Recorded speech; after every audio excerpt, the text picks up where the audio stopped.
Pues hola Alberto, ¿qué tal? ¿Cómo estás? Muy bien, muchas gracias.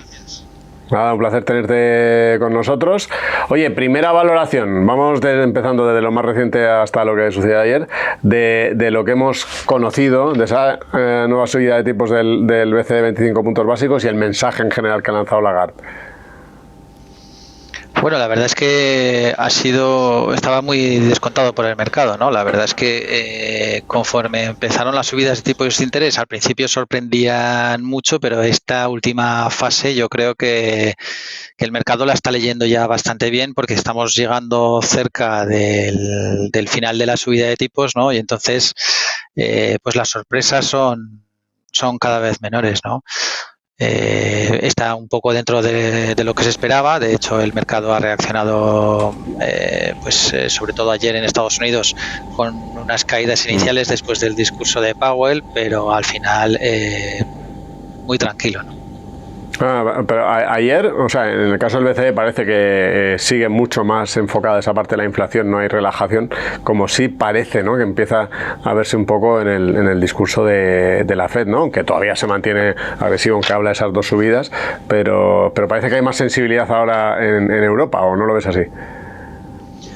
Bueno, yo creo que la política monetaria hay que darle tiempo para que el efecto de las subidas de tipos vayan causando los efectos que se esperan, ¿no? Realmente estamos ante la subida de tipos más rápida de la historia, con la mayor deuda de la historia, ¿no? Con lo cual yo creo que desde hace ya unos meses los bancos centrales habían dicho que iban a ser un poco data dependent, un poco viendo cómo va los datos de inflación y de crecimiento económico y demás, y yo creo que la inflación sí que ya se está dando la vuelta claramente y empieza una tendencia a la baja, ¿no? El problema es que, claro, la inflación es acumulativa, ¿no? O sea, bueno, la inflación está bajando, pero los precios siguen subiendo, ¿no? Si yo el año pasado engordé 10 kilos y este año engordo 3, pues he engordado 13 kilos. Entonces, yo creo y espero que los bancos centrales relajen un poco el ritmo de subidas, como así se está viendo, y esperando un poco que estas medidas pues vayan afectando a la economía, ¿no? Sí, yo recuerdo. Los estados son los que más deuda tienen, ¿no? Y entonces estamos viendo como la media de refinanciación de la deuda del Estado español, por ejemplo, está en el 3,1, ¿no? Y para el año que viene hay que refinanciar cerca de 150.000 millones, que va a generar un déficit importante, ¿no? Porque venimos de tipos negativos y la bola de la deuda que hay que refinanciar, pues eso cada vez va a ir pesando más. O sea, entonces los plazos en deuda y en tipos de interés son más lentos de lo que el mercado de la bolsa pretende, ¿no? Alberto, ahí habrá quien te diga sí, pero por otro lado también con la subida de la inflación los estados ingresan mucho más, ¿no? Que es un ejemplo de lo que hemos estado viendo este año con esa subida de la recaudación de la que se ha venido hablando también.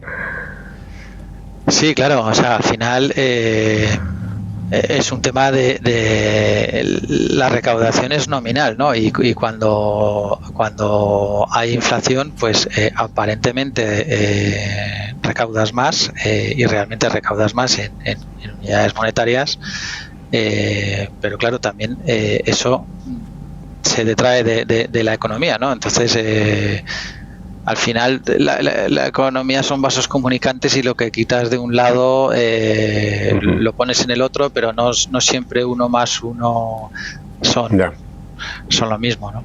Entonces yo creo que lo mejor es tener un poco de paciencia y que yo creo que tienen que dejar que los tipos se queden un poco estables y dejar un poco a ver qué pasa, ¿no? Porque ya hemos visto problemas en bancos regionales americanos y en bancos europeos, con el caso de Credit Suisse, debido a la subida de tipos tan alta.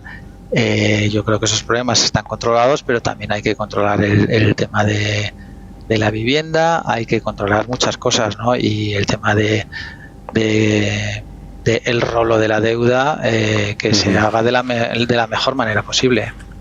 Alberto, yo no sé si tú alguna vez jugaste, pero yo recuerdo, no sé si lo han quitado ya, un simulador, una especie de jueguecito que tenía el BCE para decisiones de política monetaria, y entonces que ibas moviendo las tasas de tipos de interés y entonces esperabas y de pronto si la habías subido demasiado se te iba el crecimiento o al revés, ¿no? Claro, el asunto es ahora, desde ese inicio siempre se ha dicho 6 meses, 12 meses de paciencia para el efecto de los tipos de interés. También hay gráficos que lo que nos muestran es que muchas veces cuando se pausan las subidas, pocos meses después es cuando llega ahí la recesión. Sí, eso tiene lógica, pues por lo que he comentado antes, ¿no? O sea, en España normalmente nos financiamos con tipo variable, ¿no? Entonces el cambio de tipos de interés lo percibimos antes, ¿no? Porque vamos a tipo variable, y entonces pues si la revisión de tipos la tienes en 6 meses o en un año, pues eso es lo que tardas en ajustarte a los precios. Pero normalmente en el extranjero se financian a tipo fijo y los estados igual, ¿no? Entonces, lo que te he comentado antes, o sea, hay entre 100.000 y 150.000 millones de deuda española y el resto de estados están igual, que van a tener que refinanciar una deuda que emitieron a tipos cero o incluso negativa, y que ahora, en el caso español, pues tenemos que pagar el 3%, ¿no? Eso significa que las arcas públicas van a tener que pagar pues cerca de 5.000 millones más este año, que se añadirá a lo que ha rolado ya en lo que llevamos de este 2023 y lo que falta por rolar, ¿no? Con lo cual el coste de la deuda, que estaba en 1,70 más o menos, pues ya está girando hacia 1,87 y próximamente pues veremos cómo pasa el 2%, ¿no? Con unos niveles de deuda mucho más altos, ¿no? Entonces, yo lo que digo es que esto de la política monetaria es como cuando te vas a la ducha en una casa vieja y tienes el grifo del agua fría y agua caliente. Cuando pones la ducha tienes frío y enseguida le metes un arreón al agua caliente, pues ten cuidado, no vaya a llegar de golpe hirviendo, y entonces hay que hacer los cambios pensando que el agua tarda en llegar. Entonces, la temperatura óptima es difícil, ¿no? Entonces, la paciencia no es la mayor de las virtudes de los mercados financieros. Siempre es todo como muy exagerado, ¿no? Entonces, al final los tipos de interés afectan a la economía real y a los proyectos de inversión, a los proyectos de financiación, y que duda cabe que una subida de 4 puntos en menos de un año pues va a ser difícil tragarlo. ¿Os ha hecho cambiar algo en carteras este movimiento? ¿Habéis cambiado algo la distribución de activos? ¿O como ha sido todo un poco en línea, os mantenéis igual? Bueno, nosotros, o sea, realmente los tipos de interés sirven para financiar proyectos y para invertir en renta fija también, ¿no? O sea, lo malo de la subida de tipos para el que debe dinero es malo, pero para el que va a prestar pues es bueno, ¿no? Entonces sí que empezamos a ver mucho valor en la renta fija, que por primera vez en 10 años paga, y sí que en los plazos ahora mismo en los plazos cortos vemos que hay valor, pero en los plazos medios también, ¿no? O sea, porque con tipos tanto en alguna deuda pública como en investment grade, en grado de inversión, pues ya vemos que se pueden hacer carteras muy interesantes con rentabilidades superiores al 4%, que a 4 o 5 años pues van a dar una rentabilidad acumulada muy interesante, ¿no? En la parte de renta variable, por fin, después de una década, la renta fija sirve de contrapeso a la renta variable, ¿no? O sea, llevábamos 10 años que la renta fija pues que no te daba nada, ¿no? Entonces hoy pues la renta fija sí que da y sirve de contrapeso a la renta variable. Una de las sorpresas que hemos tenido ha sido que los resultados empresariales están aguantando bastante mejor de lo que mucha gente pensaba. Eso ha actuado también en parte de soporte a la renta variable. ¿Cómo lo veis vosotros? ¿Pensáis que se puede mantener este tono mejor de lo esperado, aunque se vayan debilitando poco a poco las cuentas? Yo creo que sí, porque es que la renta variable es, dentro de los activos financieros, el único activo real, ¿no? Con lo cual los beneficios son nominales. Aquí se habló mucho hace poco de los resultados de Mercadona, que no cotiza, pero que habían subido, ¿no? Dice, bueno, han subido, pero han subido ligeramente menos que en la inflación, con lo cual los beneficios de Mercadona han perdido un poquito de poder adquisitivo porque han subido un poquito menos que la inflación, pero suben, ¿no? Entonces, el mejor hedge, el mejor cobertura contra la inflación es la renta variable, en principio, porque los beneficios son nominales y si hay inflación y una empresa es capaz de mantener los márgenes, pues los beneficios van a subir. ¿Eso quiere decir que toda la renta variable vale? Pues no toda la renta variable vale, pero es que eso vale en cualquier momento, con inflación, sin inflación, en un ciclo o en otro, ¿no? La clave es un poco estar en los sectores que tengan crecimiento estructural y que ahora mismo pues que les vaya bien los negocios, ¿no? Al final, pues así como en la renta fija hay que tener una estrategia muy clara de inversión y mantenerla en el tiempo, en la renta variable lo mismo, tener una estrategia de inversión y mantenerla en el tiempo. ¿Qué cambios, para terminar ya, más representativos habéis hecho últimamente en carteras?